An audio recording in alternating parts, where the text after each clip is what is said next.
எலும்பு தேய்மானம் வராமல் இருக்க என்னென்ன சாப்பிடலாம் அப்படிங்கிறத பற்றி இந்த தொகுப்பில் தெரிஞ்சுக்கலாம். எலும்பு தேய்மானம் வராமல் இருக்க எலும்பை ஸ்ட்ராங்காக வச்சுக்கிற உணவுகளை சாப்பிடணும். அதில் முக்கியமாக கால்சியம், வைட்டமின் டி இருக்கிற உணவுகளை சேர்த்துக்கணும். கால்சியம் நிறைய இருக்கிற உணவுகள் என்னென்னா பால், தயிர், மோர், சீஸ் இதெல்லாம் தினமும் எடுத்துக்கலாம்.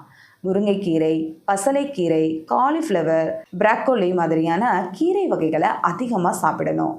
மீனில் மத்தி மீன், சால்மன் மீனில் கால்சியமும் வைட்டமின் டியும் நிறைய இருக்குது. வைட்டமின் டி இருக்கக்கூடிய உணவுகள் காலையில் 15லிருந்து 20 நிமிஷம் வெயிலில் நில்லுங்க. உடம்புக்கு தேவையான வைட்டமின் டி தானாக கிடைக்கும்.